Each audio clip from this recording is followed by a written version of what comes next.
आताची सगळ्यात मोठी बातमी येते पुण्यामध्ये दोन्ही राष्ट्रवादीचं अखेर ठरलंय। दोन्ही राष्ट्रवादी पिंपरी चिंचवड सकट पुण्यातही एकत्रित लढणार आहे हे आता निश्चित झालंय। पुण्यामध्ये दोन्ही राष्ट्रवादी एकत्रित आलेले आहेत।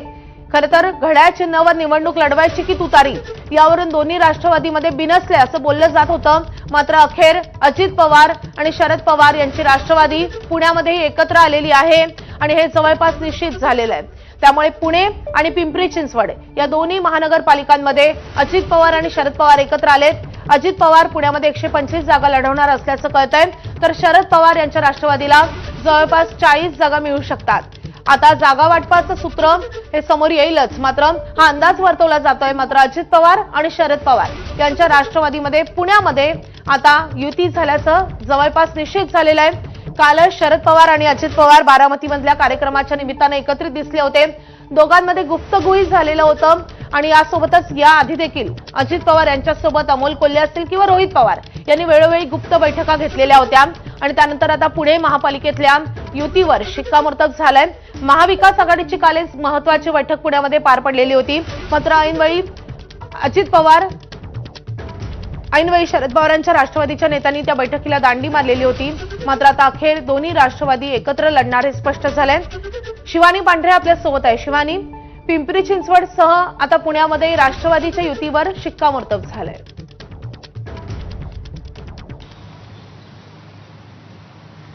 अर्थातच दोन्ही राष्ट्रवादी एकत्र येणार की नाही या चर्चा सुरू होत्या। दोन्ही राष्ट्रवादी एकत्र येणार अशा बैठकी झाल्या। त्याच्यानंतर महाविकास आघाडी सोबत जाणार शरद पवारांची राष्ट्रवादी तशाही बैठका झाल्या आणि त्याच्यानंतर काल या महाविकास आघाडीच्या बैठकीला आहे ते शरद पवारांच्या पक्षाच्या नेत्यांनी दांडी मारली। त्याच्यानंतर राष्ट्रवादी दोन्ही एकत्र येणार अशा चर्चा झाल्या आणि पिंपरी चिंचवडमध्ये अजित पवारांनी काल सभा घेतली, निवडणुकीचा शुभारंभ केला आणि तिथे सांगून टाकलं की पिंपरी चिंचवडमध्ये आहे ते दोन्ही राष्ट्रवादी एकत्र येणार आहे आणि त्यानंतर रात्री अजित पवारांच्या निवासस्थानी असू देत किंवा त्यांच्या निवासस्थानी रात्री बैठक झाली। दोन्ही शरद पवार आणि अजित पवार पक्षाचे सगळे नेते आणि कार्यकर्ते उपस्थित होते आणि तिथे या दोघांची युती झाल्याचं ठरल्याची माहिती आहे। मी सध्या पुण्यातल्या मोदी बागेत आहे। शरद पवार अजित पवार आज VSIला आहे ती बैठक घेणार आहेत आणि त्या बैठकीनंतर VSIची जी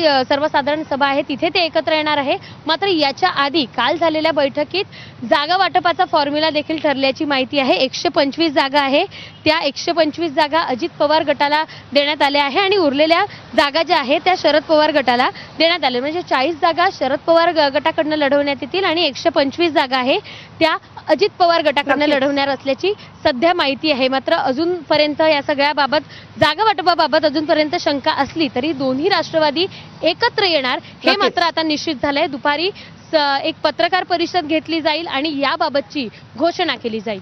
नक्कीच आज या संदर्भात अधिकृतरित्या घोषणा होणार आहे, त्यामुळे या सगळ्या घडामोडींकडे आपलं लक्ष असणारच आहे। शिवानी, धन्यवाद या सगळ्या सविस्तर माहितीसाठी। तर या